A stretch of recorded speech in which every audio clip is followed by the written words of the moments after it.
I arrive at the Ashford estate at 7 in the morning, like I have every weekday for the past 3 months. My oversized sunglasses perched on my nose, even though the sky is heavy with clouds and there's no sun to speak of. The throbbing in my left eye has dulled to a constant ache. But every time I blink, I'm reminded of Tyler's fist connecting with my face 2 nights ago, of the sound it made, of the way I tasted copper in my mouth afterward. I keep my head down as I enter through the service entrance, nodding at Mrs. Rivera, who manages the household staff, praying she won't ask questions about the sunglasses. She gives me a concerned look, but mercifully says nothing, just hands me my assignment sheet for the day. My heart drops when I read it. Mr. Ashford's private study. 3rd floor, East Wing. I've never been in there before. Never even walked past it because that entire corridor is off limits to everyone except his personal assistant and head of security. Mrs. Rivera must see the panic on my face because she touches my arm gently and tells me Mr. Ashford is supposed to be out all morning at meetings downtown, that I'll have plenty of time to clean undisturbed. I nod and gather my supplies, my hands shaking slightly as I load the cleaning caddy. I need this job. I need it desperately. After leaving Tyler and moving in with my sister Emma, I'm barely scraping by, and Emma's apartment is tiny, her patience wearing thin. I can't afford to mess this up. The study is on the 3rd floor, and by the time I climb the stairs, my heart is racing from more than just the exertion. The door is heavy, solid wood, with an electronic lock that Mrs. Rivera's master key opens with a soft beep. I step inside, and my breath catches. The room is magnificent in a dark, masculine way that makes me feel like an intruder. Floor-to-ceiling bookshelves line 2 walls, filled with leather-bound volumes that look ancient and expensive. A massive desk dominates the center of the room, its surface clean except for a laptop and a single pen laid precisely parallel to the edge. The furniture is all dark leather and polished wood, and enormous windows overlook the manicured gardens below, currently gray under the overcast sky. The smell hits me next, a mixture of old paper, leather, and something else, something expensive and masculine that must be his cologne lingering in the air. I stand frozen for a moment, feeling completely out of place, before I force myself to move. I start with the bookshelves, carefully dusting each spine, trying to keep my face angled away from the windows in case anyone can see in. The sunglasses help hide the worst of the bruising, but I can feel the swelling, the tender heat of damaged tissue. Tyler had been drunk, angry that I'd told him I was leaving, that I was done with his jealousy and his temper and his hands. He'd cornered me in my own apartment, the one I'd just given notice on, and I'd seen it coming, seen his hand draw back, but I'd been too slow, too tired, too defeated to dodge. The punch had sent me sprawling, stars exploding across my vision. I'd managed to get to my phone, to call Emma, who'd arrived with her boyfriend Marcus, and they'd scared Tyler off. I'd filed a police report. I'd done everything right. But the bruise remains, a purple-black reminder of my failure to see the warning signs sooner. I'm so lost in thought, dusting the same book spine for the 3rd time, that I don't hear the door open. I don't hear the footsteps on the thick carpet. I only realize I'm not alone when a voice, deep and smooth and somehow both gentle and commanding, speaks from behind me. Look at me. I freeze, my hand still raised to the bookshelf, my heart suddenly hammering so hard I can feel it in my throat. I know that voice. I've heard it from a distance, echoing through hallways, speaking on phone calls as I've hurried past. Mr. Ashford, he's supposed to be gone. He's supposed to be at meetings.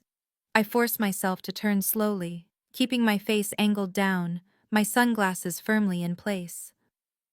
I'm sorry, Mr. Ashford. I start, my voice coming out smaller than I intended.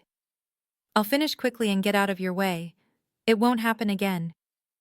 I didn't ask for an apology, he says, and there's something in his tone that makes me look up despite myself. He's standing about 10 feet away, and he's younger than I expected. Somehow I'd pictured someone older, maybe in his 50s, But the man before me can't be more than early 30s.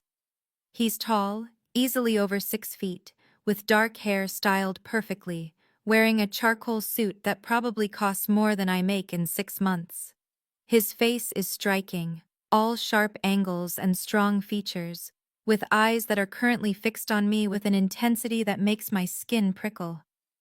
Those eyes are dark, almost black, and right now they're studying me with a focus that makes me want to disappear into the floor. I asked who did this to you, he continues, taking a step closer. I instinctively take a step back, bumping into the bookshelf. It's nothing, I say quickly. I walked into a door. I'm fine, really. The lie sounds hollow even to my ears. Miss Chen, he says. And I'm startled that he knows my name, that he's bothered to learn the name of one of his maids. I've seen hundreds of injuries in my lifetime. That is not from a door. He takes another step closer, and I can see his jaw is tight, his hands curled into loose fists at his sides. Tell me, who did this? Each word is deliberate, controlled, but underneath I can hear something else, something dangerous and hot, that makes my breath catch for an entirely different reason. The sunglasses feel like a flimsy shield, and I know there's no point in keeping them on. With trembling fingers I reach up and remove them, blinking in the sudden brightness of the room. I hear his sharp intake of breath. My ex-boyfriend, I hear myself say, my voice cracking. But it's handled. I left him. I'm staying with my sister now. Please, I need this job. I can feel tears threatening, hot and humiliating behind my eyes. I don't want to cry in front of him. I don't want to be this pathetic, damaged thing in his pristine study. But something about his presence, about the way he's looking at me, not with pity but with a kind of cold fury that isn't directed at me, breaks something loose inside me. The bruise around my left eye is deep purple, almost black at the center, spreading across my cheekbone. The swelling makes it hard to open that eye fully. I know how it looks. I've seen it in the mirror. Mr. Ashford is silent for a long moment, and I watch his expression shift. His jaw clenches, a muscle ticking there. His hands curl into fists again, tight enough that his knuckles go white, before he deliberately relaxes them. When he speaks again, his voice is softer, but there's something lethal underneath it, like a blade wrapped in silk. What's his name? It's not a question. It's a command. Tyler Morrison, I whisper, and even saying his name makes me want to flinch. The morning light filtering through the windows creates stark shadows across Mr. Ashford's face, making him look older, harder. The room suddenly feels smaller, the air thicker. I can smell his cologne more strongly now, something expensive and complex that makes my head spin. Outside, I can hear distant sounds of the estate, someone using a leaf blower in the gardens, a car door closing somewhere. But in here, in this study with its dark wood and leather and books, there's only silence and the weight of his gaze on my face, on my bruise, on the evidence of my failure to protect myself. I don't know what I expected when I revealed the truth, but it wasn't this. It wasn't the way his entire demeanor shifts, becoming colder and more focused. It wasn't the way he pulls his phone from his pocket with careful, controlled movements. It wasn't the way he makes a call right there in front of me, speaking in a low voice to someone named Marcus, asking for a full workup on Tyler Morrison, everything. 2 hours. When he hangs up, he looks at me again, and for the first time since I've worked here, since I've glimpsed him from afar, and thought of him as just another wealthy man living in his isolated world, I see him, really see him. And what I see isn't comforting. What I see is a man who has just made a decision, who has drawn a line and decided which side of it Tyler Morrison falls on. You're done cleaning for the day, he tells me. Wait in the staff lounge. I'll send word when you can leave. But I need the hours, I protest weakly. Consider it consulting work, he says. You'll be paid double. Now go. It's not a request. And I find myself nodding, replacing my sunglasses, gathering my cleaning supplies with shaking hands. As I reach the door, I pause and look back. He's standing by the windows now, his phone to his ear again, his silhouette dark against the gray morning light. What are you going to do? I ask, though I'm not sure I want to know the answer. He turns his head slightly, not quite looking at me. What needs to be done, he says simply. And then I'm in the hallway, the heavy door closing behind me with a soft click, leaving me standing there with my cleaning caddy and my bruised face and the terrifying, inexplicable feeling that my life just changed in ways I can't begin to understand. The staff lounge is comfortable in a way that reminds me constantly that I don't belong in the main house, with its overstuffed couches that have seen better days and a coffee maker that's functional, but far from the gleaming espresso machine I've seen in Mr. Ashford's kitchen. I sit in the corner, my phone clutched in my hands, trying to make sense of what just happened. Mrs. Rivera brought me tea an hour ago, her eyes full of questions she was too kind to ask, and I've let it go cold while my mind races through possibilities, each one worse than the last. What is Mr. Ashford going to do? What have I set in motion by telling him Tyler's name? I should feel relieved that someone is taking my situation seriously, that someone with obvious resources and power has decided to help. But instead I feel a growing dread that sits like a stone in my stomach. I don't know anything about Damien Ashford, except that he's wealthy, that he owns this massive estate, that the other staff members speak about him with a mixture of respect and something else, something that looks like fear. So I do what anyone would do in the age of smartphones and anxiety. I Google him. The search results are surprisingly sparse for someone with this much wealth. There are mentions of Ashford Holdings, a conglomerate with interests in real estate, import and export, and something vaguely described as private security consulting. There are photos from charity galas, always the same controlled smile, always alone or with business associates, never with a date. There are puff pieces about his donations to women's shelters and youth programs, which makes me feel slightly better until I scroll further and find the forum posts. They're on sites I wouldn't normally visit, places where people discuss things that exist in shadows and rumors. The Ashford family has connections, one post says. Old money, old power, old debts. Another mentions that Damien's father was investigated by the FBI in the 90s, but nothing ever stuck. A third, more recent post talks about how Damien cleaned up the family business after his father died, made it more legitimate, but kept the enforcement arm intact. Enforcement arm. The words make my mouth go dry. I'm staring at my phone, trying to decide if I should be terrified or grateful when Mrs. Rivera appears in the doorway. Mr. Ashford would like to see you in his office, she says gently. 4th floor, west wing. The walk there feels like a march to execution. The 4th floor is even more off-limits than the 3rd, and I've never been up here.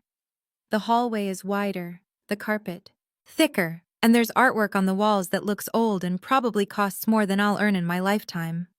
His office door is open, and I can see him inside, standing by a wall of monitors that show different views of the estate, security feeds that make me realize just how thoroughly this place is watched. Marcus is with him, a man in his late 40s with silver threaded through his dark hair and the bearing of someone who's seen combat. They're looking at a manila folder spread open on the desk, and even from the doorway I can see Tyler's face staring up from what looks like a police mugshot. "Come in," Mr. Ashford says without looking up. "Close the door." I do, my hands trembling. The office is different from the study, more utilitarian. There are maps on one wall with pins stuck in various locations. A safe is built into the wall behind the desk, its door currently closed. The desk itself is covered with papers, files, and 3 different phones. This is where real work happens, where decisions are made that have nothing to do with the legitimate businesses listed on his website. "Mr. Ashford," I start, my voice barely above a whisper. please. Whatever you're thinking of doing, don't. I'll handle this legally. I've already filed a police report. I don't want anyone to get hurt because of me. He finally looks up, and his expression stops the words in my throat. Miss Chen, he says, and there's something almost sad in his voice. Has anyone ever told you that you apologize too much for things that aren't your fault? I don't know how to answer that. I just don't want to be a burden, I manage. You're not a burden, he says, moving around the desk to stand in front of me. You're someone who deserves to feel safe in her own life. Let me handle this. But I can see Marcus looking concerned, his jaw tight, and I know there's more to this than Mr. Ashford is saying.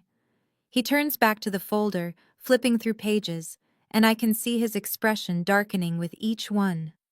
Tyler Morrison, age 34, he says, his voice flat. 3 prior arrests for domestic violence. First victim dropped charges after her apartment was broken into, and she received threatening calls. Second victim left the state and refused to cooperate with prosecution. Third victim took a cash settlement and signed an NDA. Your police report, filed 2 days ago, has been mysteriously delayed in processing. Someone paid to slow it down. He looks at me, and I can see rage simmering behind his controlled exterior. He's currently violating a restraining order from a woman named Jessica Palmer, who filed hers 6 months ago after he put her in the hospital. The bruise on my face suddenly feels like it's burning. I didn't know, I whisper. I knew he had a temper, but I didn't know about the others. Marcus clears his throat. Boss, we need to be careful here. The Moretti family has been watching for any excuse to move on our territory. Making a civilian disappear could give them ammunition. Then we don't make mistakes, Mr. Ashford says simply, and the cold certainty in his voice makes my blood run cold. What's the play? Marcus asks. And I realize I'm witnessing something I shouldn't, something that civilians don't get to see. By noon tomorrow, Tyler Morrison is a ghost, Mr. Ashford says. No body, no evidence, no questions. He just disappears. People like him don't deserve second chances. And the girl, Marcus asks, glancing at me. Mr. Ashford is quiet for a long moment. She stays here. Guest suite. I want 24/7 security on her until we confirm Morrison can't hurt anyone else.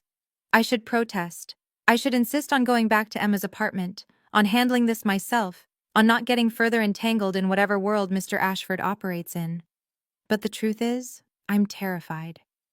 Tyler knows where Emma lives. He knows where I work, obviously, since he'd driven me here during the brief good period of our relationship when he was still pretending to be supportive.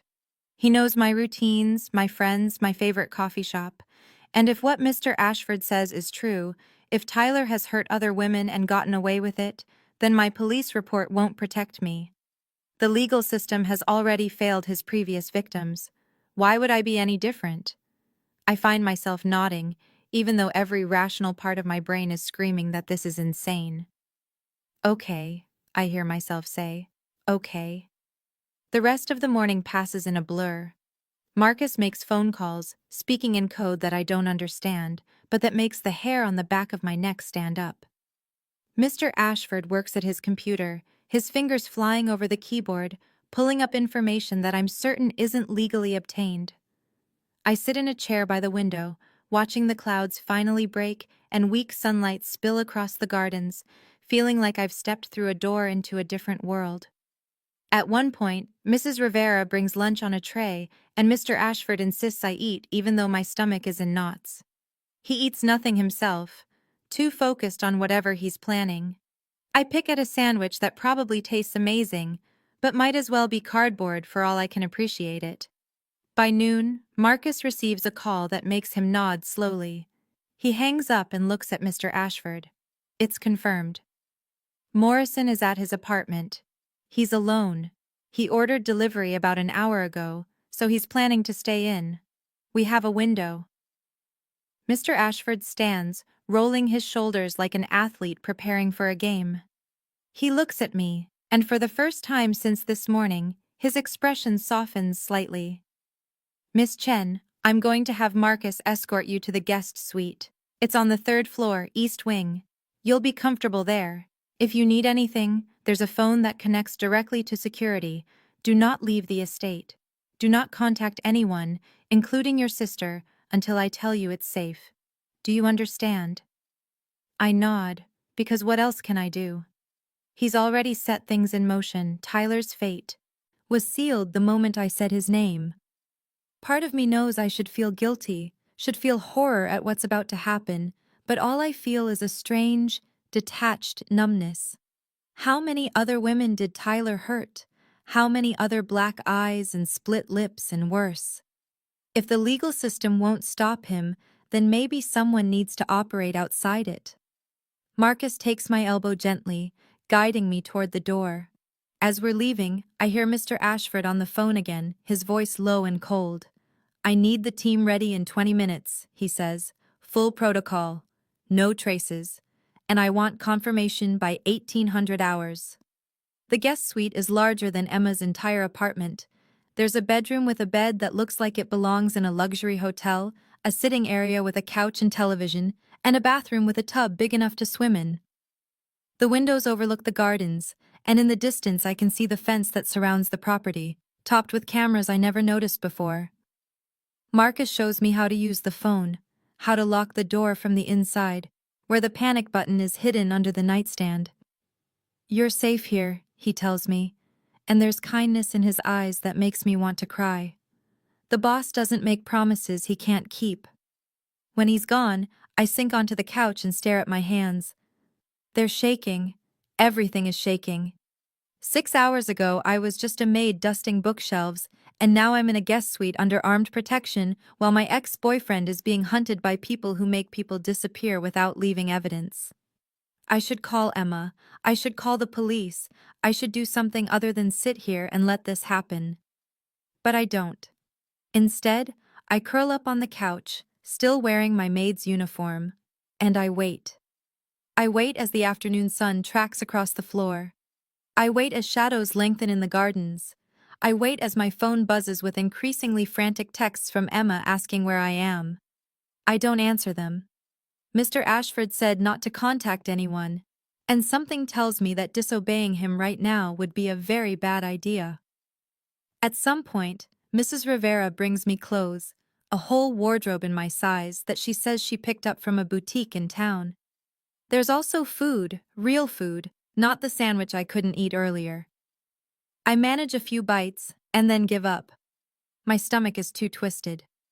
It's nearly 6 in the evening when I hear footsteps in the hallway outside. I freeze, my heart hammering, until there's a knock, and Mr. Ashford's voice says my name. I open the door and he's standing there, still in his suit, but with his tie loosened and the top button of his shirt undone. He looks tired, but satisfied, like someone who's just completed a difficult but necessary task. It's done, he says simply. Tyler Morrison no longer poses a threat to you or anyone else. I want to ask what that means. I want to ask if he's dead, if his body is buried somewhere, if I'm now complicit in murder. But the words won't come. Instead, I just nod. And something in my chest that's been tight since Tyler first raised his hand to me finally loosens. Thank you, I whisper, and I mean it. The next morning I wake up in a bed so comfortable that for a moment I forget where I am, and then it all comes rushing back and I sit up too quickly, my heart racing. Sunlight streams through sheer curtains that I don't remember closing, and there's a smell of coffee coming from somewhere. I'm still in yesterday's clothes, wrinkled and uncomfortable, and my face aches where Tyler hit me. I stumble to the bathroom and stare at myself in the mirror. The bruise looks worse today, spreading further across my cheekbone, and my eye is still swollen. I look like exactly what I am, a woman who got beaten by someone who claimed to love her. There's a soft knock at the door, and Mrs. Rivera's voice calls out that she's brought breakfast and fresh clothes. I open the door and she wheels in a cart laden with more food than I could eat in a week. Scrambled eggs, toast, fresh fruit, juice, coffee in a silver pot that probably costs more than my monthly rent. She smiles at me with such genuine warmth that I feel tears prick my eyes. Mr. Ashford wants you to know that you're welcome to stay as long as you need, she says, setting up the breakfast on a small table by the window. He also asked me to give you these. She hands me a paper bag from a pharmacy, and when I look inside, I find prescription-strength pain medication, antibiotic cream, and something for swelling. He called his personal physician this morning, Mrs. Rivera continues. Dr. Martinez. He's on call if you need anything checked. I don't know what to say. Why is he doing all this? I finally ask. Why does he care? Mrs. Rivera's expression softens. Mr. Ashford has his reasons for everything he does, she says carefully. But if you want my opinion, I think he sees something in you. Something worth protecting. She leaves me to eat, and I pick at the food, my stomach still unsettled but my body demanding fuel. The eggs are perfect, the toast is homemade bread, the fruit tastes like it was picked this morning. I've been living on ramen and whatever was on sale at the grocery store, and this breakfast probably costs more than I spend on food in a week. It should make me uncomfortable. It should make me feel like I'm accepting charity I don't deserve. Instead, I find myself eating more than I have in days, and when I'm done, I feel almost human again. The clothes Mrs. Rivera brought fit perfectly, jeans and a soft sweater that's casual but clearly expensive. There are undergarments too, still with tags on, in exactly my size. I don't want to think about how they knew what size to buy. I change and apply the cream to my bruise, wincing at the tenderness but grateful for the relief it brings. I'm standing on the balcony, looking out at the gardens and trying to make sense of my situation, when there's another knock. This time, it's him. Damien Ashford, standing in my doorway in jeans and a black sweater, looking somehow more dangerous in casual clothes than he did in his suit. He's holding a tablet in one hand. May I come in? He asks, and I nod because this is his house and I'm just a guest, a temporary fixture who will leave as soon as this is over. He walks to the balcony and stands beside me, close enough that I can smell his cologne, that same expensive scent from his study. How are you feeling? He asks, and his eyes go to my bruise. Better, I say. Thank you for the medicine. For everything. Why are you doing all this? I blurt out, unable to help myself. I clean your house. We're not friends. We're not anything. He's quiet for a long moment, looking out at the gardens rather than at me. No, he finally says. We're not. Not yet. But from the moment I saw that bruise on your face, something in me shifted. I can't explain it. I just know that I won't stand by and let someone hurt you. People don't just help strangers without wanting something in return, I say. And I hate how cynical I sound, but life has taught me that nothing comes free. Then consider this an investment, he says, turning to look at me. I'm investing in your safety, your peace of mind. What I want in return is to see you smile without fear behind it. The words should sound manipulative, but they don't. They sound honest in a way that makes my chest ache. Before I can respond, he holds up the tablet. I wanted to show you this, he says. It's Tyler.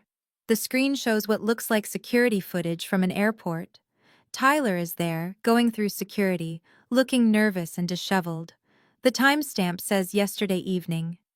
He boarded a flight to Bangkok at 1900 hours, Damien continues.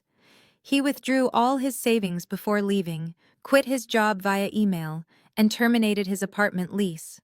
To anyone looking, it appears he fled the country, probably because of your police report and the other complaints that were suddenly processed. But he didn't choose to leave, I say slowly. You made him. Damien's expression doesn't change. Let's just say he was given a choice. Leave the country and start over with enough money to survive, or face consequences that would be significantly less pleasant. He chose survival. So he's alive, I whisper.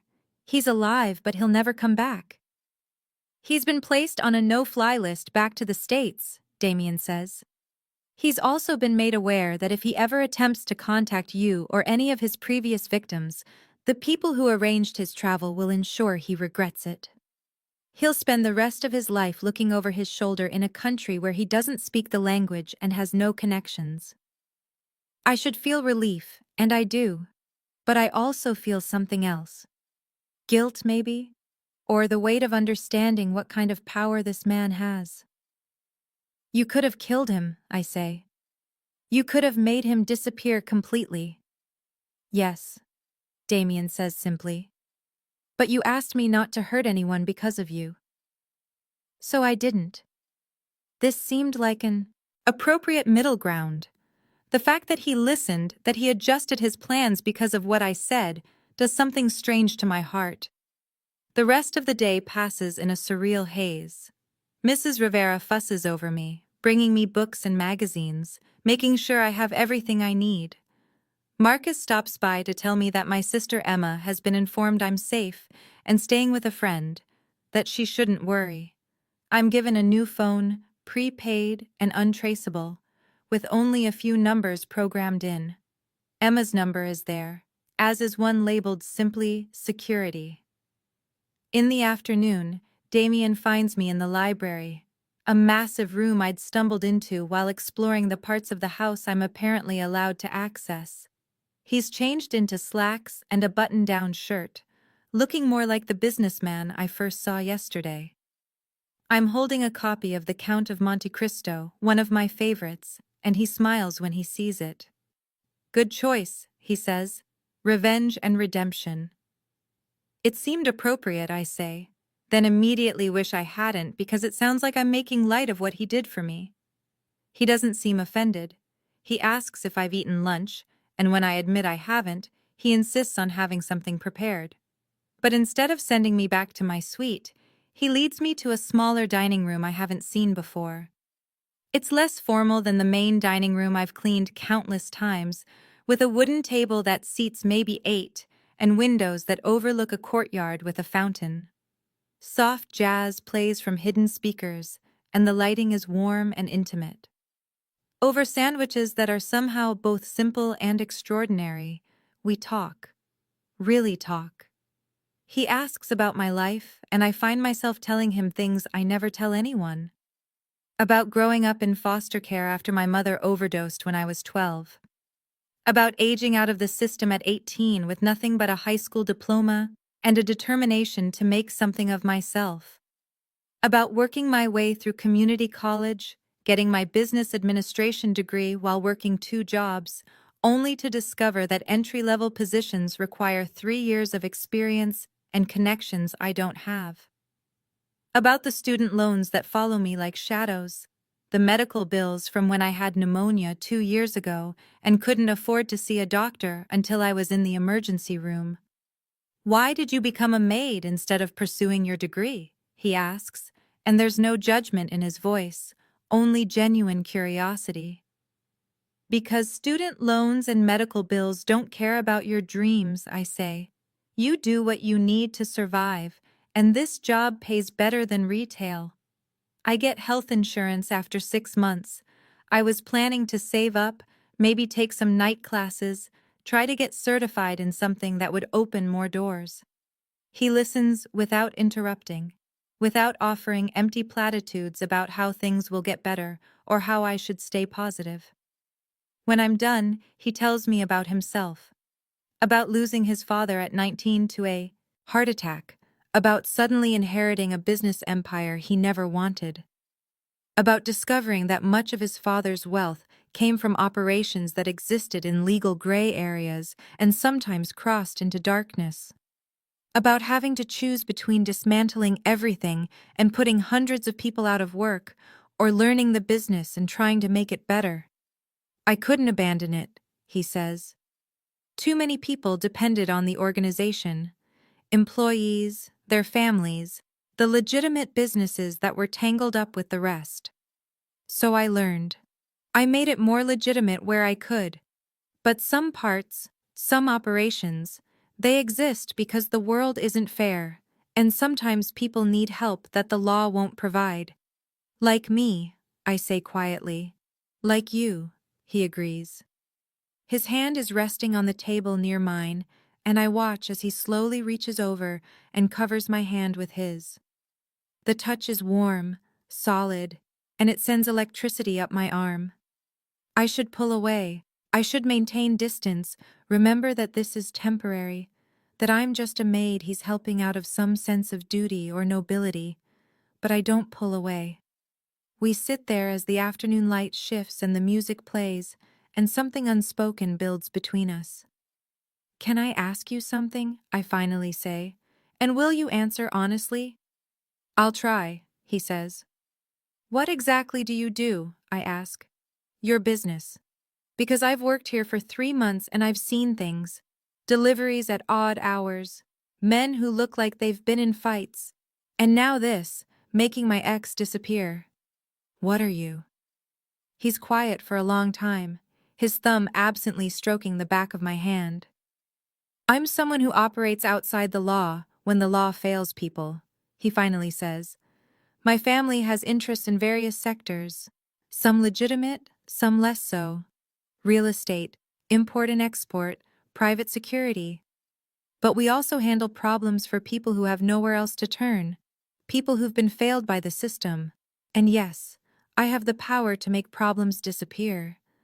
Does that frighten you?" "It should," I say honestly, "but somehow it doesn't. What frightens me is how safe I feel here. With you." His eyes meet mine, and I see something in them that makes my breath catch. It's not the cold calculation I saw yesterday. It's heat and hunger and something almost vulnerable. "I shouldn't feel safe with you," I continue. "I should be running. But when I'm here, when you look at me like that, I feel safer than I've felt in years. Maybe ever." "Olivia," he says, and my name in his voice sounds like something precious. "I need you to understand something. This world I operate in, it's dangerous. People I've crossed, rival organizations, law enforcement. Getting close to me puts a target on your back." "I know," I whisper. "But I think that target was already there. Tyler wasn't my first mistake. He's just the most recent. And at least with you, I feel like someone is watching my back instead of waiting for me to fail." We end up talking for hours, until the sun sets and the courtyard lights come on, and Mrs. Rivera has to remind us that dinner is ready if we want it. We move to the informal dining room again, and the conversation continues, lighter now, touching on books and movies and the kind of small details that make a person real. I learn that he reads philosophy and history, that he thinks most movies are too predictable, but has a weakness for old film noir. He learns that I love thunderstorms and hate spiders, that I can cook but rarely have the energy after work. At one point, I get up to refill my water glass, and I stumble slightly, still adjusting to the pain medication I took earlier. His hand shoots out to steady me, catching my elbow, and suddenly we're standing very close. I can feel the heat of him, smell his cologne mixed with something that's just him. His other hand comes up to cup my face, careful to avoid the bruise, and for a moment I think he's going to kiss me, but he doesn't. Instead, he just looks at me, his thumb brushing my cheekbone, and says, "You're stronger than you know." The moment breaks when his phone buzzes with a message. He checks it, his expression darkening, and I know something has changed. "What is it?" I ask. "A complication," he says. "Nothing you need to worry about tonight. But tomorrow we may need to discuss your security arrangements." "The Morettis?" I ask, remembering Marcus mentioning that name yesterday. He looks surprised that I know the name. "You heard that," he says. "It's not a question." "I heard a lot yesterday," I admit. "I know I wasn't supposed to, but I couldn't exactly leave." He nods slowly. "Yes, the Morettis. They're a rival organization, and they've been looking for any excuse to challenge my territory. Tyler's disappearance may have given them that excuse." "So helping me caused you problems," I say, guilt washing over me. "Helping you was the right thing to do," he says firmly. "The Morettis were going to make a move eventually. You're not the cause. You're just the excuse." "There's a difference." "But I could leave," I say. "Go somewhere far away, take my sister and disappear. Then they'd have no leverage." His expression turns almost fierce. "No," he says. "You're not running. Not from them, not from this. You're under my protection, and that's not negotiable." The intensity in his voice, in his eyes, makes me understand that this isn't just about helping a vulnerable employee anymore. Something has shifted between us, something neither of us planned, but both of us feel. That night, I lie in the guest bed, staring at the ceiling, trying to process everything. 24 hours ago, I was terrified and alone and convinced my life was falling apart.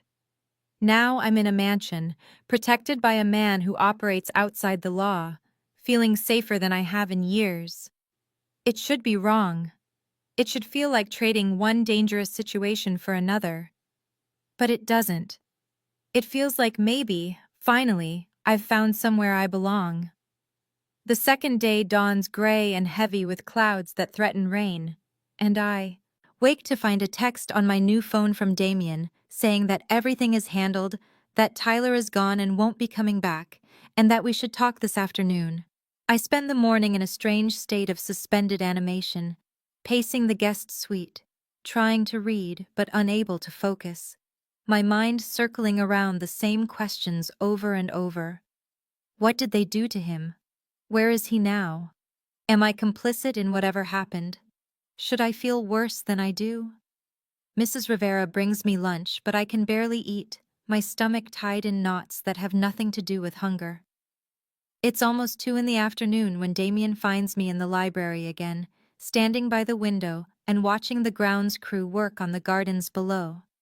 He's wearing dark jeans and a gray sweater that makes his eyes look almost black, and there's a tension in his shoulders that wasn't there yesterday. "It's done," he says without preamble. Tyler Morrison no longer exists in any meaningful way. I turn to face him fully. "Did you kill him?" I ask, and my voice is steadier than I expected. I need to know the truth. "No," he says, and I believe him because lying now would serve no purpose. But he'll wish I had. He's alive, far away, and will spend the next decade working off his debts to people less forgiving than me. "What does that mean?" I ask. "It means he's on a cargo ship bound for Southeast Asia," Damien explains. "He'll arrive in 3 days at a port where he'll be put to work in a labor camp. Not slavery exactly, but close enough. He'll be paid barely enough to survive, housed in conditions that will make his apartment look like luxury, and watched constantly to ensure he doesn't try to leave. The people who run these operations don't take kindly to troublemakers, and Tyler's history of violence means he'll be on a very short leash. If he behaves, if he keeps his head down and works hard, he might earn his freedom in 10 or 15 years. If he doesn't, well, accidents happen in dangerous workplaces. I should feel guilty. I should be horrified. But all I feel is free," I hear myself say. Does that make me a terrible person? He crosses the room until he's standing close enough that I can feel the heat radiating from him. "It makes you human," he says gently. "You don't owe monsters your compassion." "And you?" I ask, looking up into his eyes. "Are you a monster?" "Sometimes," he admits, "when I need to be. But never to you." The words should terrify me, but instead they make me feel safer, like he's drawing a line around me and daring the world to cross it. He tells me more, details that probably aren't necessary, but that he seems to think I deserve to know. Tyler's apartment was cleaned out by a professional crew, his belongings donated or destroyed. His truck was sold to a chop shop and no longer exists. His bank accounts were emptied, the money used to pay off some of his victims as anonymous donations. His job received a resignation email sent from his own account. His social media was scrubbed, too. Anyone looking, it appears he realized the police were closing in and he fled to avoid prosecution. Meanwhile, my police report was mysteriously fast-tracked. The detective assigned to it suddenly found all the evidence he needed to issue a warrant. A restraining order was granted, even though Tyler is officially missing. If he ever does surface, if he ever makes it back to the States somehow, he'll be arrested on sight. "Your record is clean," Damien says. "You're listed as a victim who cooperated fully with law enforcement. There's nothing to connect you to his disappearance, except the coincidental timing." "How did you do all that?" I ask. How do you have that kind of power? Money opens doors, he says simply. And knowing which doors to open, which people to pay, which favors to call in. I've spent years building a network of contacts in useful places. Some are on my payroll. Some owe me favors. Some are just pragmatic enough to understand that sometimes the law needs a little help to work the way it should. We stand there in the library as rain begins to patter against the windows, and I realize that I've crossed a line I can't uncross. I know too much now. I've benefited from his power, from his willingness to operate outside the law. That makes me complicit, makes me part of his world, whether I intended to be or not. The thought should frighten me, but instead it feels almost liberating, like I've been pretending to live in a world of rules and fairness that never actually existed, and now I can stop pretending. That evening, Damien suggests we take a walk in the gardens before dinner. The rain has stopped and the air smells fresh and clean, everything green and glistening. String lights have been turned on in the trees, creating a soft glow as twilight settles over the estate. The scent of jasmine is heavy in the air, almost intoxicating. We walk in silence for a while, following paths between perfectly manicured hedges and flower beds that probably require a full-time staff to maintain. I'm acutely aware of his presence beside me, the way our hands almost brush as we walk.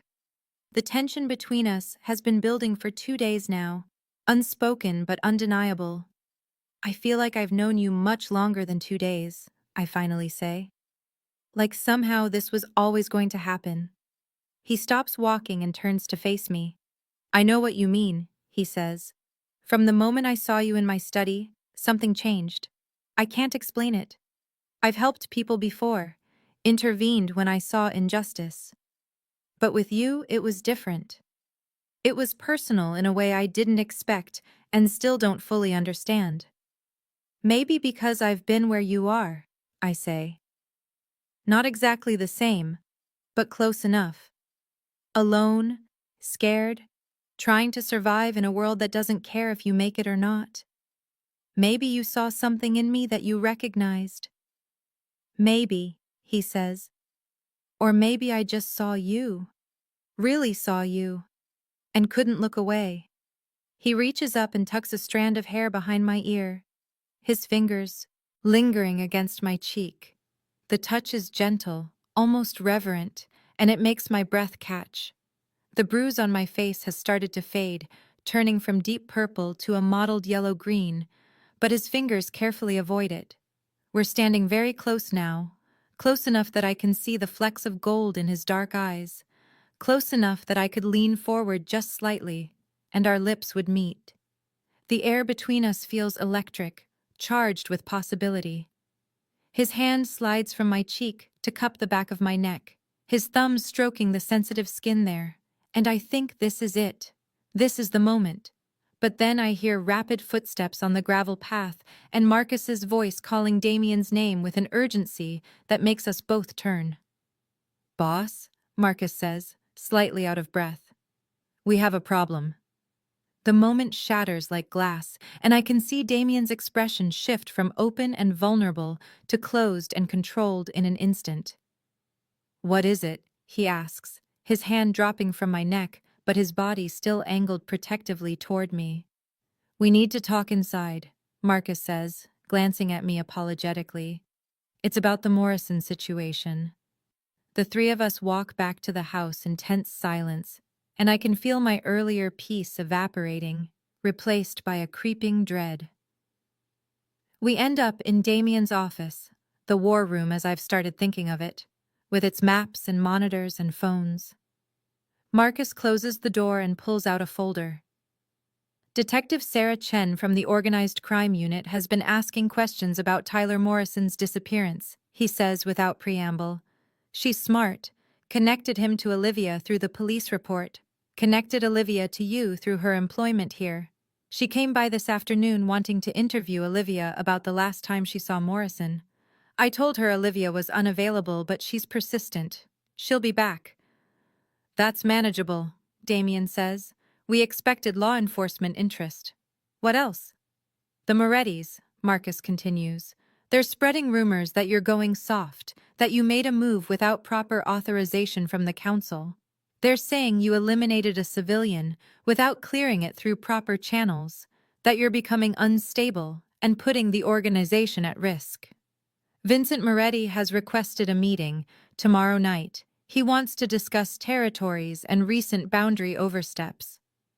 It's a power play, Damien says flatly. What are they proposing? Marcus hands him a document. They want you to cede control of the port operations and 2 of the downtown properties. In exchange, they'll overlook the Morrison incident and support your continued leadership. If you refuse, they're threatening to call a vote of no confidence with the other families. This is because of me, I say, my voice small. Because you helped me. Damien turns to look at me, and his expression softens slightly. This would have happened eventually, he says. They've been looking for an excuse. You're just the spark, not the fuel. But I am the excuse, I insist. If you hadn't helped me, if you'd just let me handle it myself, they wouldn't have anything to use against you. If I'd let you handle it yourself, you'd still be in danger, Damien says. Tyler would still be out there, and the Morettis would have found some other excuse because that's what they do. They probe for weakness, they test boundaries, they look for any opportunity to expand their territory. This confrontation was coming whether you were here or not. What happens at this meeting? I ask. Either we reach an understanding or things escalate, Damien says grimly. Either way, you can't be here when it happens. I'm sending you somewhere safe. Marcus has a safe house upstate. You'll stay there with security until this is resolved. I'm not running, I say, and I'm surprised by the strength in my own voice. Not again. I've spent my whole life running from one bad situation to another. I'm not doing it anymore. Olivia, this isn't like Tyler, Damien says. The Morettis are dangerous. They're a rival organization with resources that match mine. If things go badly tomorrow night, if they decide to make a move against me, anyone close to me becomes a target. They could use you as leverage. Then teach me how not to be a liability, I say. Give me security training or whatever you need to do. But I'm not leaving. I'm not going to hide while you deal with problems that exist because you helped me. You're not a liability, he says, his voice rough. You're someone I care about, someone I need to keep safe. And you think sending me away will do that? I ask. You think if the Morettis really want to get to you, a safe house upstate is going to stop them? You think I'll be able to just sit there wondering if you're alive or dead, if this meeting went wrong, if I'll ever see you again? The thought of that, of being separated from you right now, is worse than any danger I might face here. He looks at me for a long moment, something warring in his expression. Marcus clears his throat. Boss, she's not wrong. If the Morettis want leverage, they'll find it. And honestly, keeping her close where we can protect her directly might be smarter than hiding her somewhere they could potentially track her to. We have better security here than anywhere else. Damien runs a hand through his hair, a gesture of frustration that makes him look younger, more human. Fine, he finally says. But you stay in the secure wing during the meeting. Armed guards at your door. And if things go wrong, if I give the signal, Marcus gets you out immediately. No arguments, no heroics. Agreed. I nod, even though I have no idea what I've just agreed to. The rest of the evening is tense. Damien makes calls, speaks in low voices to people whose names I don't catch. Marcus briefs the security team, and I catch glimpses of men and women checking weapons, studying maps of the estate, preparing for something that looks an awful lot like a small war. Mrs. Rivera brings me dinner in my suite, but I can barely eat. I keep thinking about tomorrow night, about this meeting with the Morettis, about what might happen. Around 10, there's a knock on my door. It's Damien, looking exhausted. Can I come in? He asks. I step aside and he enters, closing the door behind him. He doesn't say anything, just crosses the room and pulls me into his arms. I freeze for a moment, surprised, then melt into the embrace. He's solid and warm and his heart is beating fast against my cheek. "I'm sorry," he says into my hair. "I'm sorry you got pulled into this. I'm sorry my world is so complicated and dangerous. I'm sorry that helping you created problems that now put you at risk." "That's the most backward apology I've ever heard," I say, my voice muffled against his chest. "You're apologizing for helping me, for saving me from someone who was hurting me. That's insane." "Maybe," he says, "but it's how I feel. You deserve better than this. Better than me." I pull back enough to look up at him. "What if I don't want better?" I ask. "What if I want exactly this? Exactly you, complicated and dangerous and all?" His eyes search mine. "You don't know what you're saying. You've known me 2 days. 2 intense, life-changing days," I counter. "I've learned more about you in 48 hours than I learned about Tyler in 6 months. I know you're someone who sees injustice and acts. I know you're capable of terrible things, but you use that capability to protect people who can't protect themselves. I know you're honest, even when honesty makes you look bad. I know that when you look at me, I feel seen in a way I never have before. And I know that tomorrow night you're walking into a dangerous meeting, and I might lose you before I ever really have you. So yes, maybe it's too soon.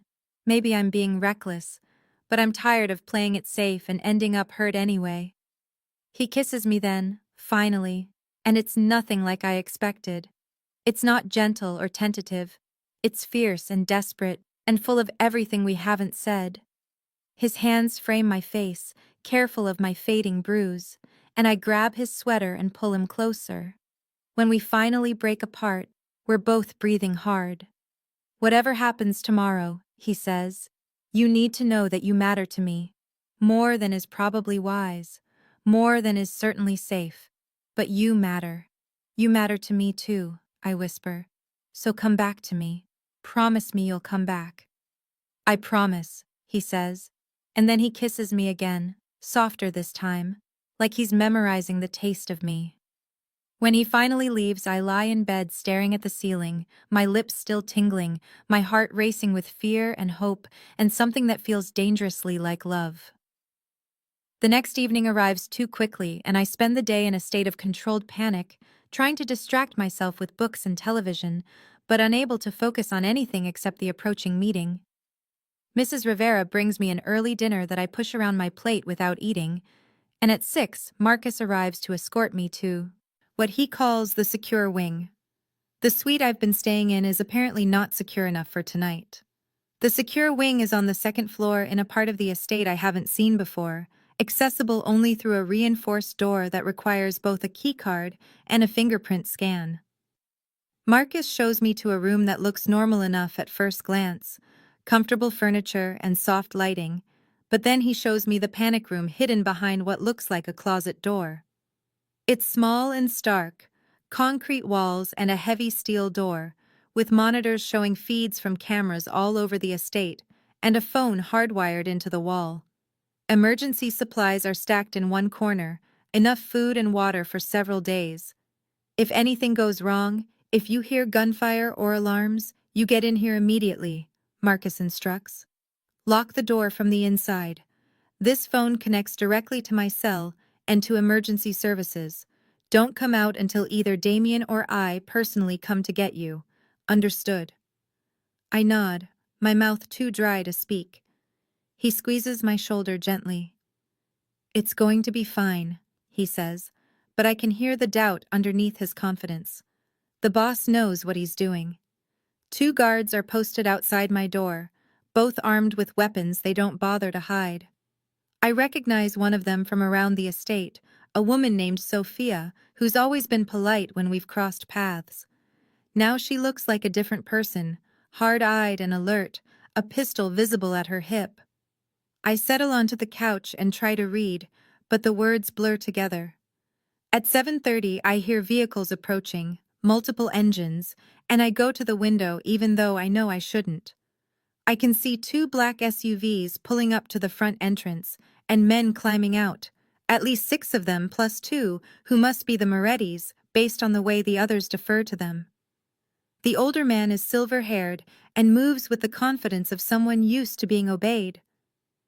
The younger one is dark-haired and handsome in a cruel way, with a swagger that makes my skin crawl even from this distance. I watch as Damien meets them at the entrance, flanked by Marcus and 2 other security personnel. Even from here I can see the tension in his shoulders, the careful control in his movements. They disappear inside and I'm left staring at empty cars and the guards the Morettis left posted outside. The next hour is torture. I pace the room, sit down, stand up, check my phone even though there's nothing to check. The monitors in the panic room show various views of the estate, but none of them show the formal dining room where the meeting is happening.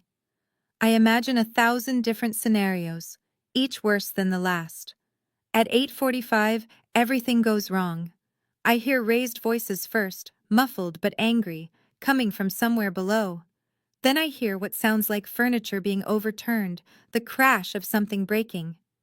Sophia, the guard outside my door, immediately goes on alert, speaking rapidly into her radio. "Miss Chen," she calls through the door, "I need you to get into the panic room now." But I don't move fast enough because suddenly there's the sound of gunfire, sharp cracks that echo through the building, and Sophia is pushing the door open and physically hauling me toward the closet. "The panic room," she shouts. "Now!" I stumble into the small concrete space and she slams the door behind me, and I hear the locks engage from the outside. The monitors inside show chaos. Men running through hallways, weapons drawn. More gunfire. I can see the front entrance where Moretti's guards are trying to get inside and Damien's security is holding them back. I can see a hallway that must lead to the dining room, smoke or dust hanging in the air. My hands are shaking so badly I can barely work the phone, but I manage to call Marcus. His voice when he answers is tight with stress. "Are you secure?" he asks. "I'm in the panic room," I say. "What's happening?" "Stay there," he orders. "Do not come out." I can hear gunfire in the background of his call. "We've got the situation contained, but it's messy. The Morettis made a move and we're dealing with it." "This is my fault," I say, tears streaming down my face now. "I should have left. I should have gone to the safe house. I should have never told Damien about Tyler in the first place." "You should have been protected by the law in the first place," Marcus says fiercely. "You should have been safe. None of this is your fault. The boss knows that, but now you need to trust that he'll handle this." The call cuts off and I'm left alone with the monitors, watching the violence play out in silent security footage. I see Marcus in one feed, firing at someone off-screen, then ducking behind a corner. I see other guards whose names I don't know, working in coordinated pairs to hold positions throughout the house. I see broken windows and overturned furniture and everything beautiful about this estate being torn apart by men with guns. And then on one monitor I see Damien himself, in what must be the formal dining room, facing off against the silver-haired man who has to be Vincent Moretti. They're shouting at each other, but I can't hear the words. Julian, the younger Moretti, is there too, and even on the grainy security feed I can see the cruel twist of his mouth as he says something that makes Damien's whole body go rigid. Then Julian turns and gestures toward the door, and I realize with dawning horror that he's sending men to find me, that I've become a target, a piece on the board to be captured and used. I watch on the monitors as 3 men split off from the main group and head toward the secure wing. I watch as they encounter Sophia and the other guard in the hallway. The guards don't hesitate, opening fire immediately, and the Moretti men return fire. Sophia goes down, hit in the shoulder, but she keeps fighting. The other guard drags her to cover, and they hold the hallway, preventing the Moretti men from advancing. Then Marcus appears in the feed, coming from a different direction, and the Moretti men are caught between 2 firing positions. It's brutal and efficient and over in less than a minute. 2 of the Moretti men are on the ground not moving. The third has his hands up in surrender. I'm shaking violently now, my teeth chattering. unable to look away from the monitors. Sophia is being helped up by another guard, blood soaking through her shirt, but she's alive and moving. Marcus is securing the surrendered man, zip ties around his wrists, and then everything stops. The gunfire cuts off suddenly, eerily silent after the chaos. I see men lowering their weapons, confusion on their faces. On the monitor showing the front entrance, I see new vehicles arriving, and my heart sinks further because this must be reinforcements for the Morettis. This must be the moment where everything falls apart completely. But then I see who's climbing out of the lead vehicle, and my confusion deepens. It's a woman in a dark pantsuit with a badge clipped to her belt. Police. Several officers behind her, also armed but with their weapons holstered. They're not storming in, they're approaching carefully, and I can see Damien's guards standing down, letting them approach. The woman is speaking into a radio, and on one of the other monitors I see Damien in the dining room, his phone to his ear, his expression a mask of cold control. The Morettis look furious, but they're not shooting anymore because you can't shoot police officers without consequences, even they can't escape. Marcus appears at the panic room door about 10 minutes later, looking exhausted and sporting a cut on his forehead. "It's safe," he says. "You can come out. But we have another situation. The police are here." I emerge on shaking legs into a hallway that smells of gunpowder and has bullet holes in the walls. Sophia is being treated by a medic, her shoulder bandaged, but she gives me a weak smile when she sees me. The secure wing looks like a war zone. We're taken downstairs, not to the dining room, but to a parlor near the front entrance, where the woman with the badge is waiting.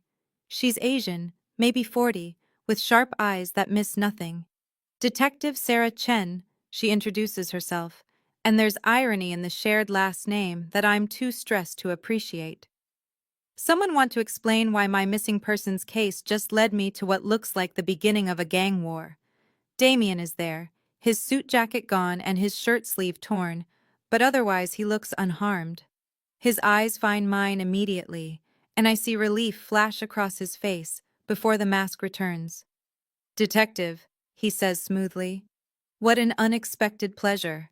I'm afraid you've caught us in the middle of a security drill. My apologies for any concern." "Save it, Ashford," Detective Chen says flatly. "I know Tyler Morrison is connected to one of your employees." She gestures at me. "I know he disappeared the same day you learned about him, and I know the Morettis don't make social calls. So, let's skip the part where you insult my intelligence and get to the part where you explain why I shouldn't arrest everyone in this building." Vincent Moretti steps forward, his silver hair still perfectly styled despite the chaos. "Detective Chen, such a pleasure," he says with oily charm. "I'm afraid there's been a terrible misunderstanding. We came here tonight to discuss business matters with Mr. Ashford, and his security team overreacted to our presence. An unfortunate miscommunication." "Is that why your men tried to breach his secure wing?" Detective Chen asks. "Is that why one of his guards is being treated for a gunshot wound? Is that why I counted at least 40 rounds fired, based on the shell casings outside? Seems like quite an overreaction." The tension in the room is suffocating. Damien and Vincent are staring at each other with barely concealed hatred. Julian looks like he wants to finish what he started, his hand twitching toward a weapon that's no longer there. Marcus is positioned between me and the Morettis, his body language making it clear he'll move if they try anything. I'm the one who speaks, surprising everyone including myself. "Tyler Morrison beat me," I say, my voice stronger than I feel. "2 days ago, I filed a police report. Mr. Ashford learned about it because I work for him and he noticed my injuries. He helped me. That's it. That's the whole story. If Tyler disappeared, maybe he ran because he knew the police were closing in." Detective Chen's eyes focus on me, taking in the fading bruise on my face. "You're Olivia Chen," she says. "The victim in the report." I nod, and Tyler Morrison just happened to disappear the same day his victim's employer, who has documented connections to organized crime, learned about the abuse, she says skeptically. "That's quite a coincidence." "Sometimes coincidences happen," I say. Or maybe sometimes abusers are cowards who run when they face consequences. I wouldn't know where Tyler went. I just know I'm safe now. And I'm grateful for that. Detective Chen studies me for a long moment. Then she looks at Damien. I'm going to need statements from everyone here, she says, about tonight's incident. And I'll be following up on the Morrison case. If I find any evidence that he was harmed, that he didn't leave of his own free will, there will be consequences. Understood. Understood, Damien says calmly. She turns to Vincent. And you, Mr. Moretti, I suggest you take your people and leave. Whatever business you have with Mr. Ashford can be conducted in a less destructive manner, or I can arrest you all for disturbing the peace and let you sort it out from holding cells. Vincent's smile doesn't reach his eyes. Of course, Detective. We were just leaving. He looks at Damien one more time. This isn't over, his expression says clearly. We'll be in touch, Mr. Ashford, he says aloud. I'm sure we can resolve our territorial disputes in a more civilized manner. Perhaps with input from the other families. I look forward to it, Damien says, and his tone makes it clear he's looking forward to no such thing. The Morettis leave, their remaining men gathering their wounded and retreating to their vehicles. Detective Chen stays longer, taking statements, examining the damage, making notes that I'm certain will come back to haunt us. But eventually, she leaves too with a warning to Damien that she'll be watching him closely. When everyone is finally gone and it's just Damien, Marcus, the remaining security team, and me, the adrenaline that's been keeping me upright suddenly drains away. My knees buckle and Damien catches me before I fall. I've got you, he murmurs, lifting me easily. I've got you. He carries me back upstairs, not to the secure wing, but to his own rooms, a suite I've never seen before. He sets me on his bed and I start crying, great shaking sobs that I can't control.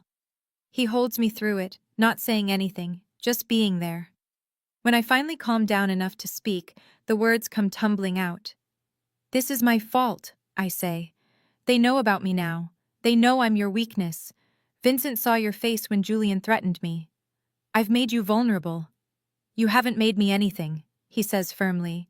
They would have found some excuse to challenge me eventually. The only thing you've done is make me realize what's truly worth protecting.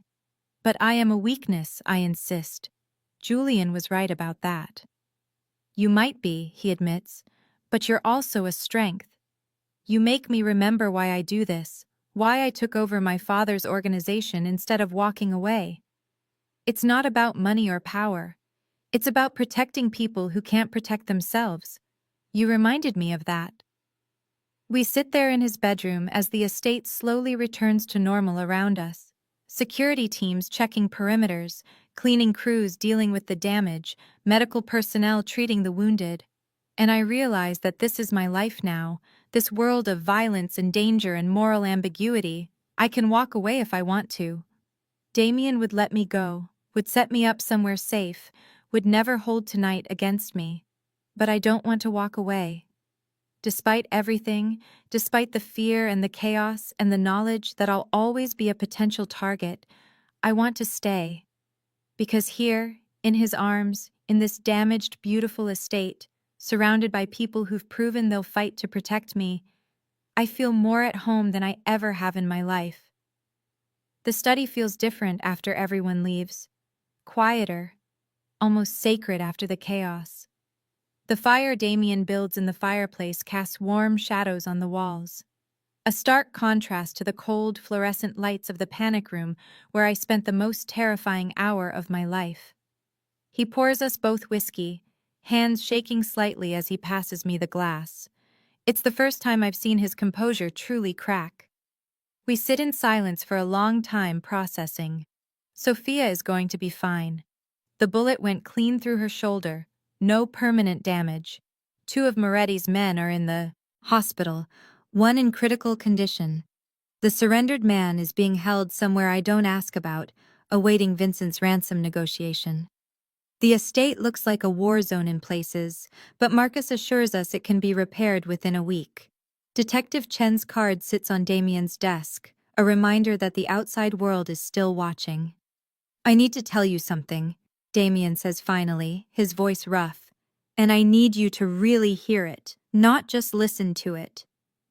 I set down my glass and turn to face him fully. You can leave, he says.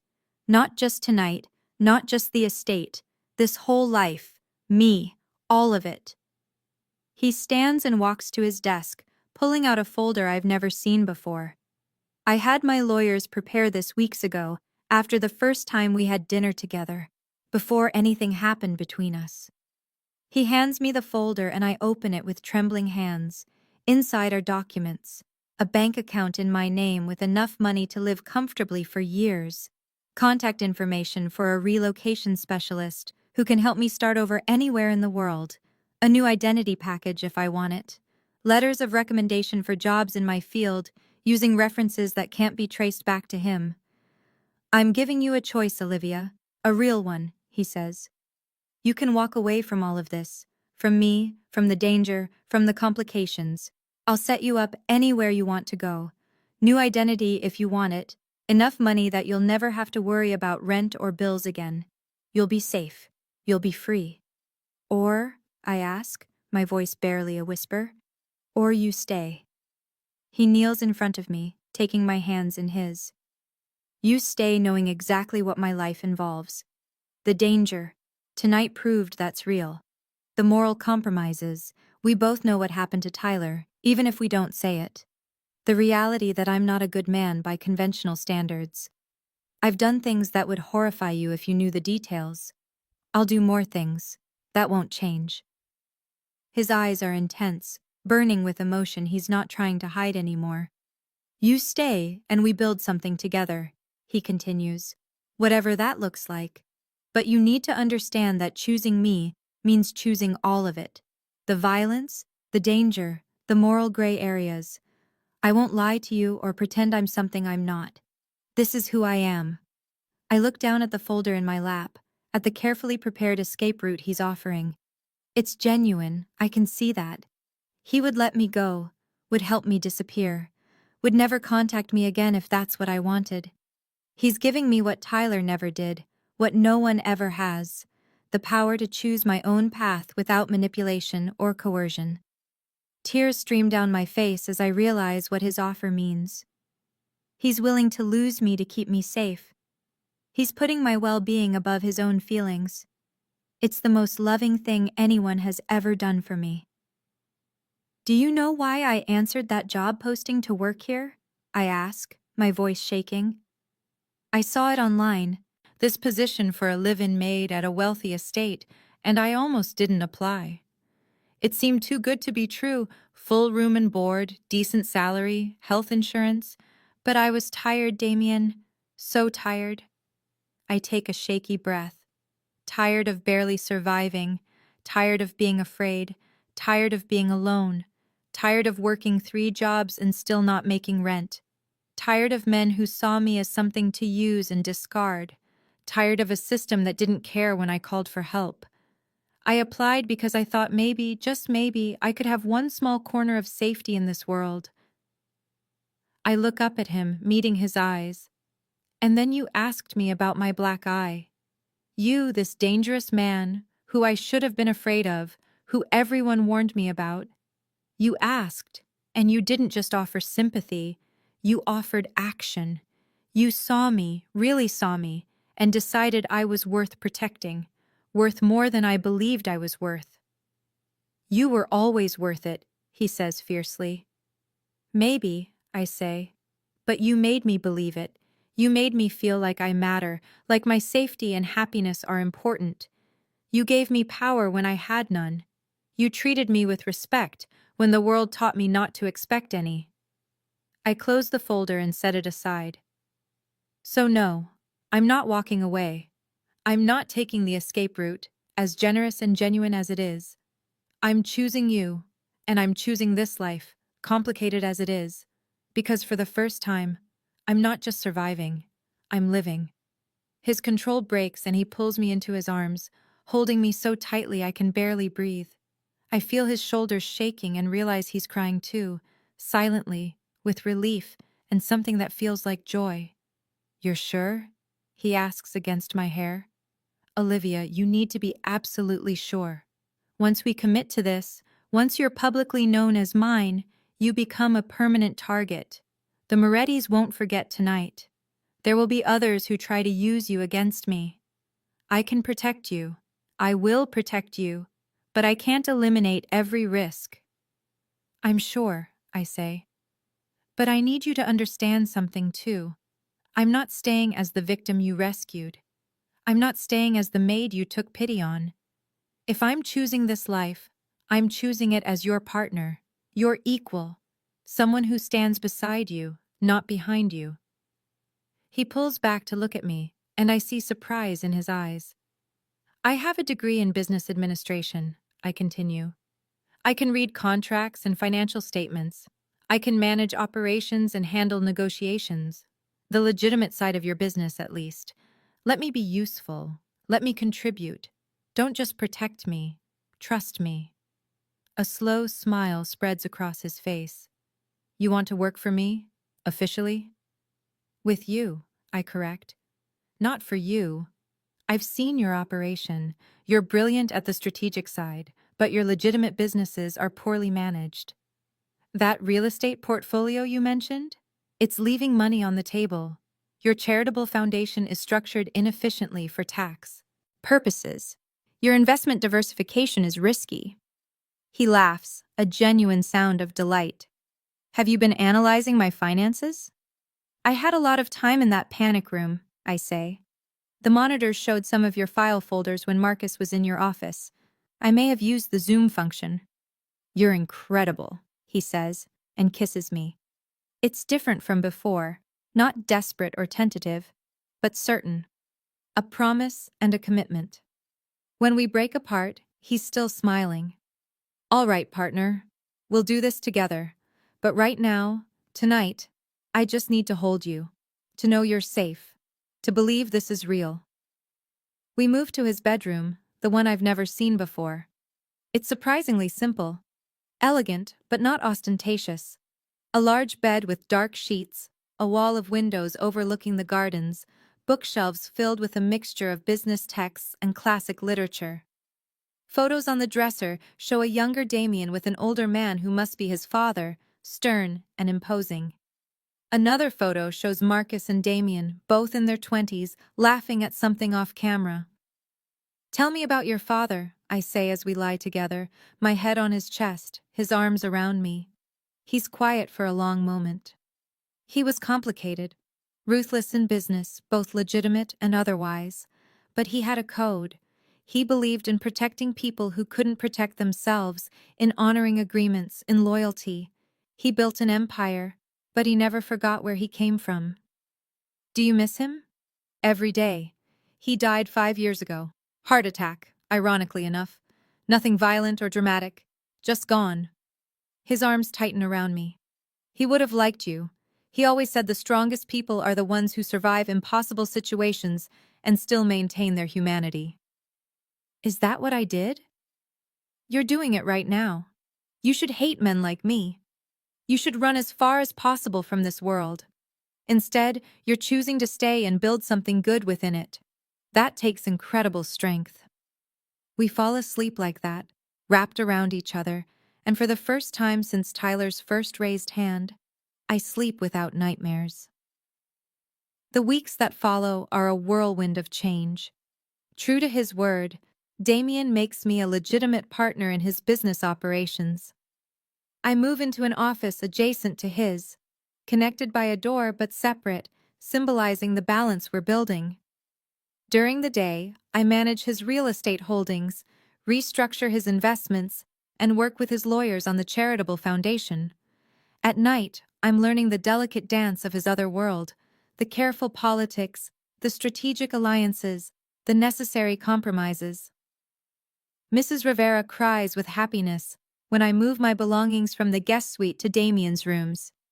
I knew from the first day, she says, hugging me. I knew you were special. Sophia returns to work with her arm in a sling, insisting she's fine and making jokes about matching battle scars with Damien.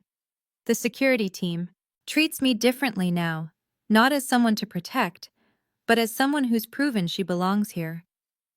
I overhear Marcus telling a new guard, "That's Miss Chen, the boss's lady. You protect her with your life, understand?" Detective Chen visits twice more. The first time, she brings news that Tyler Morrison's car was found abandoned near the Mexican border with signs of hasty flight. His bank accounts were emptied, his apartment cleared out. The case is officially classified as a voluntary missing person, someone fleeing to avoid prosecution. She doesn't buy it entirely, I can tell, but she also doesn't push. The second visit is more personal. She finds me in my office, working on a contract revision. "Off the record," she says, closing the door behind her. "Tyler Morrison was a predator. I pulled his history. You weren't his first victim. 3 other women filed reports over the years, and those are just the ones who came forward. The system failed all of you. It failed you specifically multiple times." I don't say anything, unsure where she's going with this. "If he's gone," she continues carefully, "if he decided to run rather than face justice, I'm not losing sleep over it. But I need you to understand something, Miss Chen. Men like Ashford operate in gray areas. Sometimes that serves justice when the legal system can't. Sometimes it serves their own interests. Know the difference?" "I do," I say quietly. "And I appreciate your honesty, Detective." She studies me for a long moment. "You're different from when I first met you. Stronger. I hope that strength came from healing, not from becoming something you're not." "Both, maybe," I admit. "Is that wrong?" "That's for you to decide," she says. "Just remember, you always have choices. Even now. Especially now." After she leaves, I sit at my desk for a long time, thinking about her words. She's right that I'm different. The woman who scrubbed floors and hid bruises is gone. In her place is someone who reviews security reports and understands the careful balance between legitimate business and the shadows Damien operates in. Someone who knows what happened to Tyler and doesn't lose sleep over it either. Sometimes I wonder if I should feel guilty about that. If the absence of guilt makes me complicit, makes me as morally compromised as the world I've chosen. But then I remember Tyler's hands around my throat, the certainty that he would have killed me eventually, and the knowledge that the legal system's restraining order was just paper. Damien made me safe in a way the law never could. Is that justice? By legal definitions, probably not. By any practical definition, absolutely. The situation with the Morettis resolves in a way that surprises me.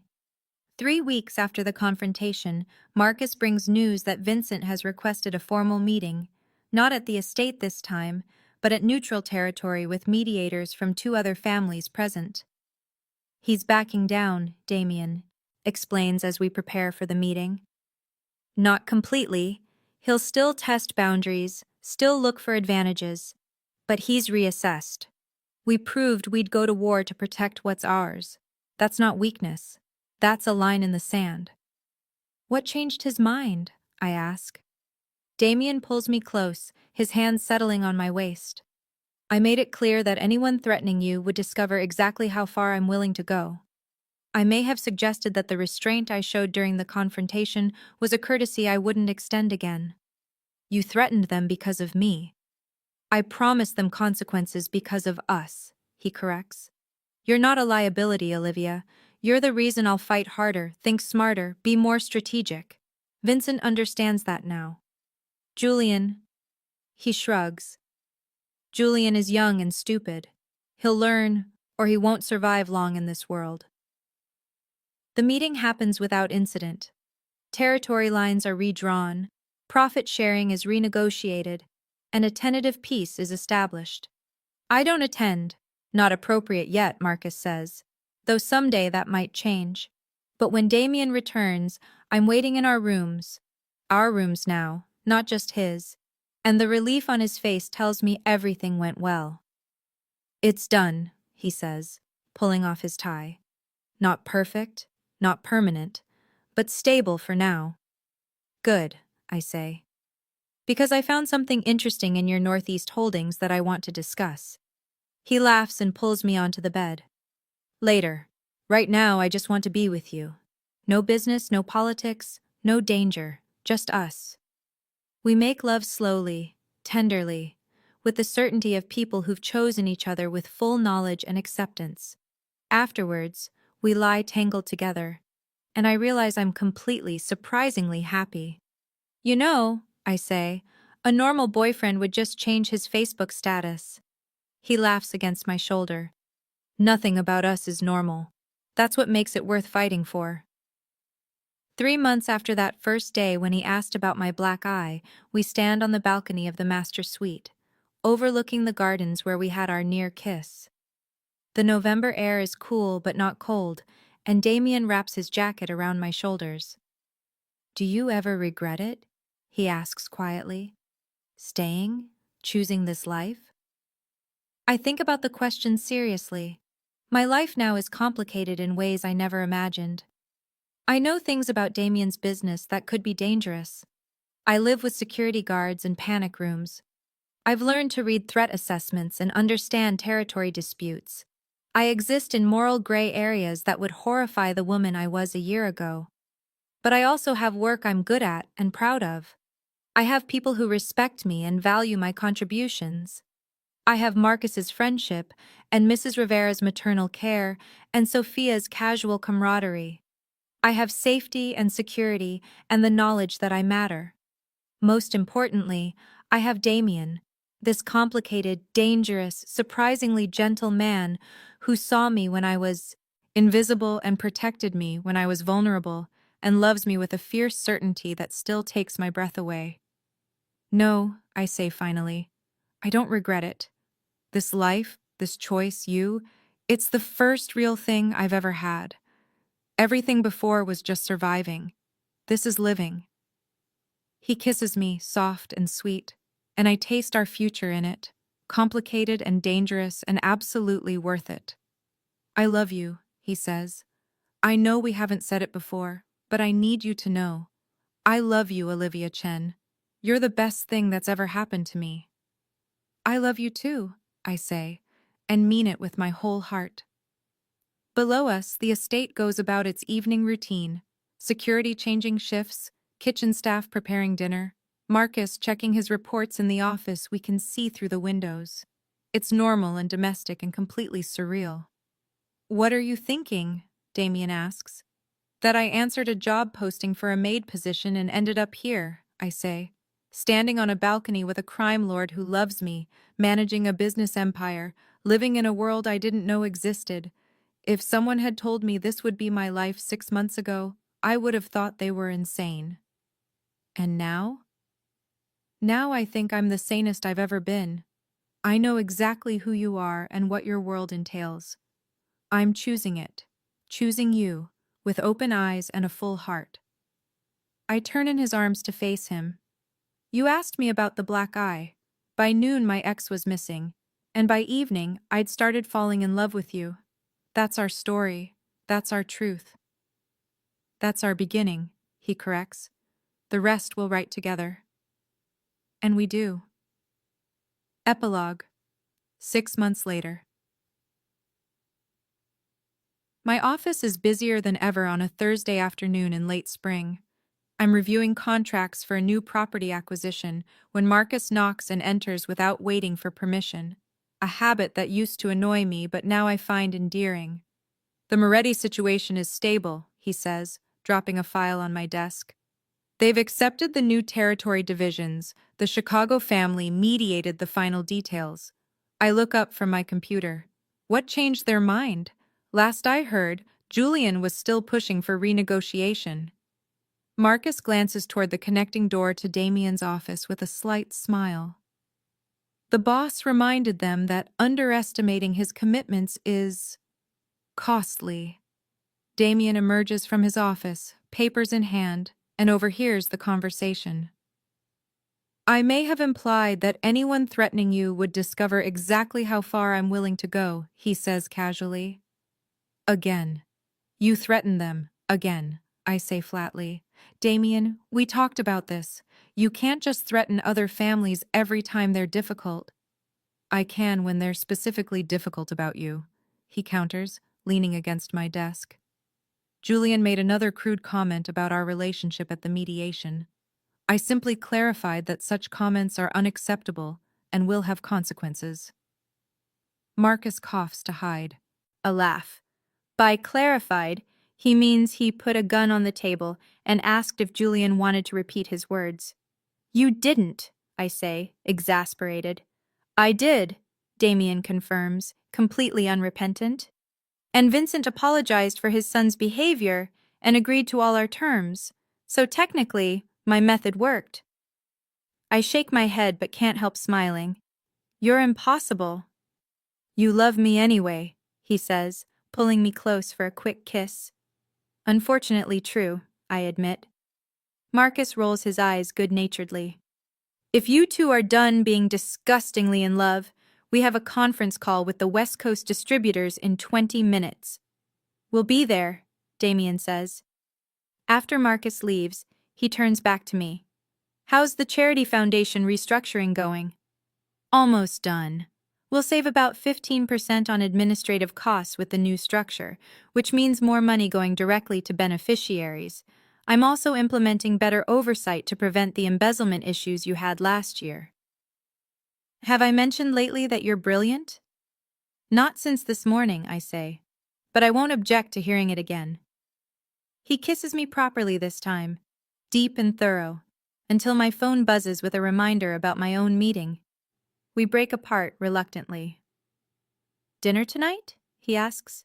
Just us? Sounds perfect. Later that evening, we're in the garden where everything began, or almost began, all those months ago. The roses are in full bloom now, filling the air with their scent. We've had dinner on the terrace, and now we're walking the paths in the twilight, my hand in his. Detective Chen called today, I say. She's closing the Tyler Morrison case officially. Voluntary missing person, presumed to have fled the country. No evidence of foul play. How do you feel about that? Damien asks carefully. I consider the question honestly. Relieved. Not because I think Tyler deserved what happened, though I won't pretend I've lost sleep over it, but because it means that chapter is truly closed. I'm not defined by what he did to me anymore. I'm not a victim, I'm just me. You were never just anything, Damien says, but I understand what you mean. We stop at the bench where we almost kissed, where everything changed. Do you remember that first real conversation we had here? I ask, when you told me your father's story about the black eye. Every word, he says. You looked at me like you were trying to figure out if I was dangerous or safe, and I was trying to figure out the same thing about myself. And what did you decide? That maybe I could be both. Dangerous to people who threatened what mattered to me, safe for the people under my protection. But it wasn't until you that I understood the difference. You made me want to be better, not different. I'm still who I am, but better within those parameters. I lean against his shoulder, comfortable and content. I found something today, I say, in the back of my desk drawer. The list of things I wanted to accomplish when I first came here. Remember how I told you I had goals? I remember. Number 1 was save enough money for first and last month's rent on my own apartment. Number 2 was take an online course to update my degree. Number 3 was go 1 week without being afraid. I laugh softly. That list seems like it was written by a different person. In some ways, it was, Damien says. You've grown, changed, become who you were always meant to be. Maybe, I say, or maybe I just found the first place where I could be myself safely. We sit in comfortable silence as the stars begin to appear. Security patrols the grounds at discreet distances, a reminder of the reality we live in, but no longer frightening. Just another part of our life together. I'm glad I asked about the black eye, Damien says quietly. I'm glad I answered the job posting, I reply, And I'm glad you stayed. Me too. It's not a fairy tale ending. There will be more challenges, more dangerous situations, more moral complexity to navigate. The Morettis are stable, but not gone. Detective Chen will always be watching. The weight of the secrets I keep will always be present.